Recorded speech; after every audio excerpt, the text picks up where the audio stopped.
No, you didn't misread the video title.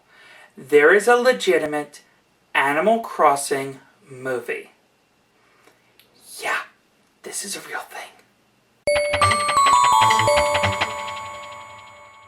Hello YouTube, I'm Megumi Mary, the transgender gamer girl with a heart of gold and love for all things nerdy. When I was a child, I could not get enough of Animal Crossing. I grew population growing many times as a child, and when the DS game came out, I just had to get it. I've played every single Animal Crossing game, including the calculator and clock apps that they had for the DSi. When City Folk was the big game at the time, I heard about a movie tie-in for Wild World. Now, I, being a massive fan of the Animal Crossing franchise, had to find it and watch it. But considering the fact that it was never legitimately released outside of Japan, finding and watching a copy of it was actually a really hard task. So, how did I accomplish it? Well, my response would be the Fifth Amendment. I will, as usual for these reviews, be covering the movie in detail. So, here is your spoiler alert. I know that this movie is really hard to find, but I'm sure if you gave it a quick Google search, you could find a nice copy, subbed with English subtitles. Don't even bother trying to find it in an English dub. You're not going to get good results. So, a question many of you at home may be asking, how do you adapt an Animal Crossing video game into a movie? And the answer is surprisingly well. It falls into a slice of life category, which, considering the concept of the games, makes perfect sense in my opinion. It is also worth noting that this movie is just a sugary overload of adorable charm, and just looking at some of these visuals just make my teeth ache. But I digress. Let's get started with Animal Crossing, the movie. We open with the classic image you get when starting a new game in Wild World, being driven to the new town by Cap'n. Here we are introduced to our main character, Ai, a girl moving to Animal Village, ready to start the next phase of her life. They never explicitly state her age, but I'm guessing she's around 12 years old. I'd complain about sending a child to live on their own at a young age, but if she is 12 years old, then I suppose that's better than if she lived in the Pokemon world. After getting into town, she is greeted by Pelico. Oh, and before anyone yells at me down in the comments below that I'm not using the English names for these characters, I'm going off of the movie version of this that I have in Japanese with English subtitles. And as such, I will be using the Japanese names that they refer to in the movie. End of story. Get over it. She is also introduced to the mayor Kotobuki, who spends the entirety of this movie fretting over the upcoming election, despite the fact that he's the only one on the ballot. She then goes to get the key to her house from the shop owner, Mr. Tanuki, when she gets roped into working for him. Of course, being the new girl in town, she has yet to realize what all of us at home have. That Tom Nook, or in this case Tanuki, is nothing but greed incarnate, who will stop at nothing until he has every single bell you have and will ever have, just to abate his all-consuming avarice. So she runs errands, and we are introduced to a few of the villagers, including by far my favorite, Bouquet. The first moments with the characters give you everything you need to know about their personalities. From Bouquet's hyperactive charm to Halliburton's laid-back attitude, Bianca's grace. After she works for the day, Ai heads over to her new house where she runs into Yu, the boy from a neighboring village and professional cosplayer. Like, no joke, this kid wears a costume in every scene of the movie. But for now, he's a ninja. Believe it. The girl who represents the player character is named Ai, and the boy from a neighboring village that you would connect to in multiplayer is named Yu. I feel like there's a really obvious pun here that I'm missing. Oh well. In the next scene, she goes to deliver a package to Apollo, but ends up ruining his blue roses. We're introduced to Mr. Rossetti, who acts as an enforcer of the rules. To be honest, I think this is a very clever take on the character, and he seems to do a much better job at enforcing the law than the actual cops in the series. He understands that ruining the roses was a mistake and leaves as Ai figures out how to deliver the package and apologize for the roses. When she goes to the pigeon's roost in the museum, she meets the two owl siblings as one of them blathers on about how his dream is to finish the Seismosaurus display in the museum. In the pigeon's roost, she finally meets Apollo, who is upset that someone ruined his roses. She apologizes and admits fault. He just walks away without a word. If I'm being honest, I thought that this curmudgeon was going to be the main focus of the movie, and that would be all about Ai trying to make amends to him.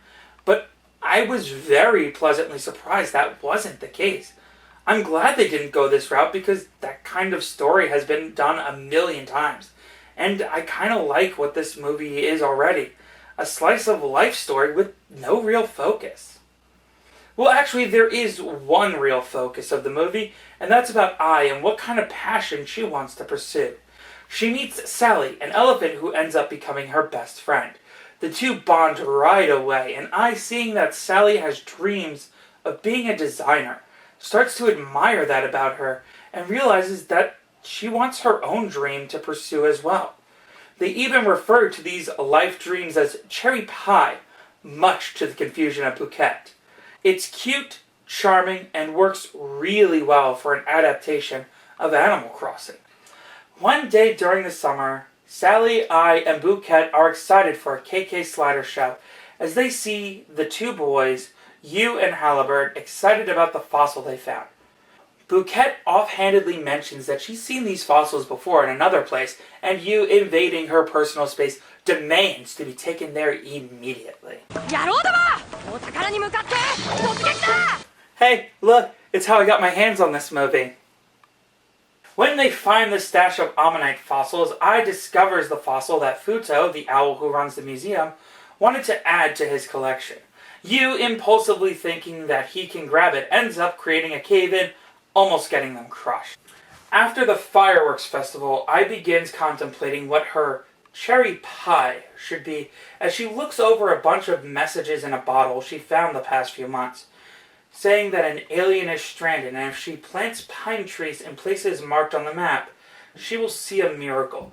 And if you're thinking they won't seriously have aliens in an Animal Crossing movie, don't worry, it gets better. As the fall comes around, we see an adaptation of everyone's favorite game mechanic, neighbors moving away. Turns out, in order to better pursue her dream of being a designer, Sally is moving away and didn't tell Ai at all. She makes her way to the pigeon's roost. We get a nice moment from Bianca sharing her wisdom that Ai should never doubt that she and Sally were friends. She gets some company in the form of Wendell, who helps cheer her up. But when she receives a letter, he's gone and pulled the old dine and dash. She reads the letter to see that the reason why Sally didn't tell her she was leaving was because it was too hard for her. She ends the letter saying that her chance to get cherry pie is coming, and included a picture.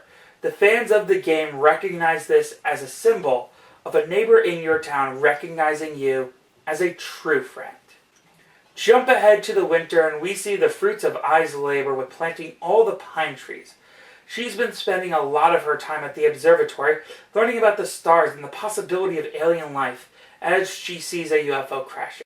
Dear God, please don't tell me that there are actual aliens in this movie. That would be so out of place in an Animal Crossing.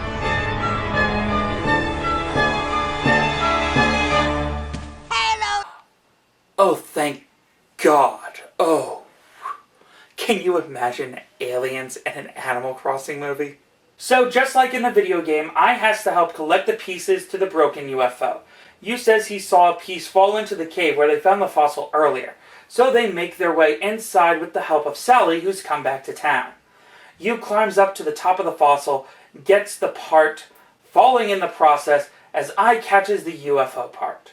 We get a nice little joke about how this is actually the first time anyone has seen Yu's real face.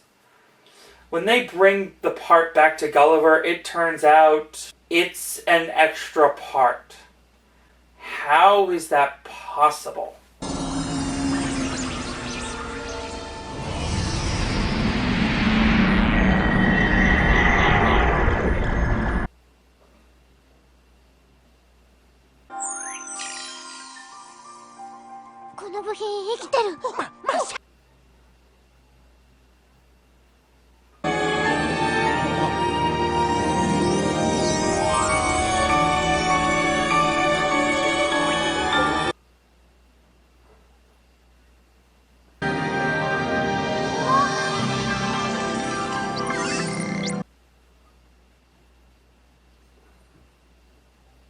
What?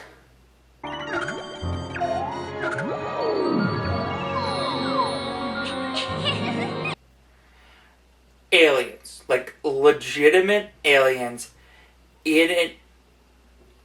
Ow, my head hurts.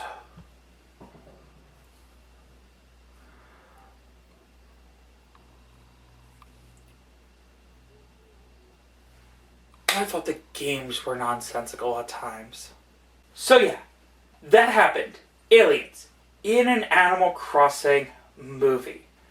I wins an award for best decorations because she decorated the sky. Okay, whatever. And after the credits, we see that she has finally found her calling as an astronomer. And so that was the Animal Crossing movie. And as an adaptation, I have to say, it works. I have to say that it is not only the best adaptation of a video game to movie I have seen to date, but that it actually captures the spirit of the source material perfectly. With the flops of Mario Bros, Warcraft, Assassin's Creed, it's very shocking that this is the game adaptation that holds up quite well, despite the shoehorned in aliens. This movie is just pure charming, and while it is clearly not for everyone, I can't begin to describe how well it captures the spirit of the games. If you can find a copy of it online, then watch it. As for me, I will forever wish for the day that Nintendo decides to port this movie to the US. Seriously, Nintendo, get on it. But all that having been said, I'm Megumi Mary. Don't stop being awesome.